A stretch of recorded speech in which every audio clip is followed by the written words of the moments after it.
નમસ્કાર ખેડૂત મિત્રો, આપ જોઈ રહ્યા છો કૃષિને લગતા મહત્વના સમાચાર। તો આજે તારીખ 2/4/2025 વાર બુધવારના મુખ્ય સમાચાર।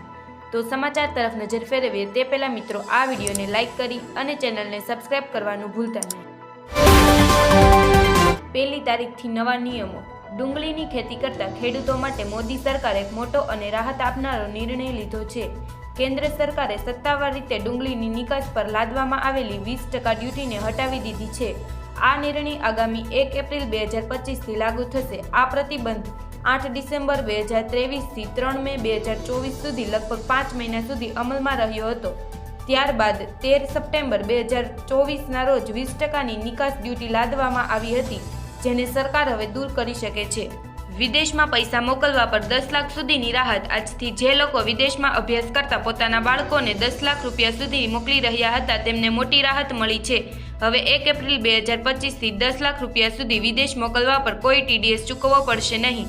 અગાઉ 7 લાખ રૂપિયા સુધીના ટ્રાન્સફર પર 5% ટેક્સ ચૂકવવો પડતો હતો। ત્યારબાદ મકાન માલિકોને થશે ફાયદો।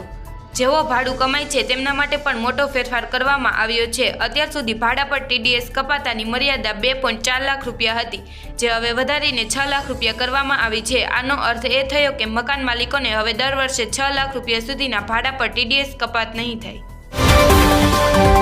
પહેલી તારીખ નવો ટેક્સ। આ વખતે બજેટ 2025માં દેશના નાણામંત્રીએ મોટી જાહેરાત કરતા કહ્યું હતું કે 1 એપ્રિલથી 12 લાખ રૂપિયા સુધીની આવક પર કોઈ ટેક્સ લાગુ થશે નહીં।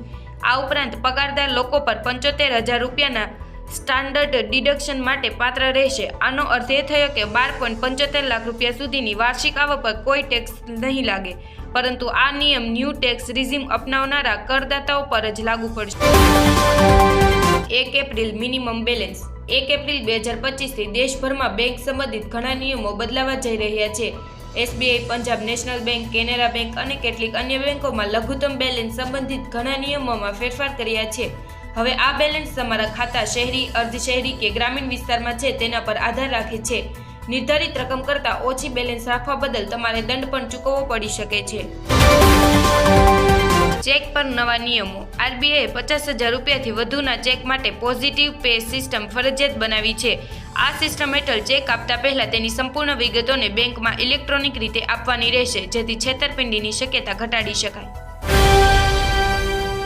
GSTમાં ફેરફાર।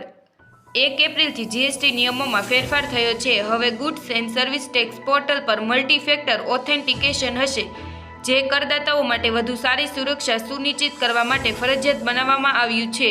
ઈ-વે બિલ ફક્ત એવા આધાર દસ્તાવેજો માટે જનરેટ કરી શકાય છે કે જે 180 દિવસથી વધુ જૂના નથી। ATMમાં નવો ચાર્જ। 1 મેથી ATMમાંથી પૈસા ઉપાડવા પર વધુ ચાર્જ ચૂકવવા પડશે। ભારતીય રિઝર્વ બેંકે ATM ઇન્ટરચેન્જ ફીમાં સુધારો કરવાની મંજૂરી આપી છે। RBIએ નાણાકીય વ્યવહારો માટે ચાર્જમાં 2 રૂપિયાનો વધારો કરીને 17 રૂપિયાથી વધારીને 19 રૂપિયા કરવાની મંજૂરી આપી છે। બેલેન્સ પૂછપરછ જેવા અન્ય બિન નાણાકીય વ્યવહારો માટે 1 રૂપિયાનો વધારો થશે, જેનાથી તે 6 રૂપિયાને બદલે 7 રૂપિયા થશે।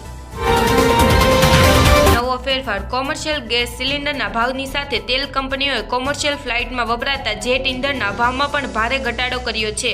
જોકે આ ઘટાડો સતત બીજા મહિને થયો છે, પરંતુ માર્ચ મહિનામાં આ ઘટાડો મામૂલી હતો।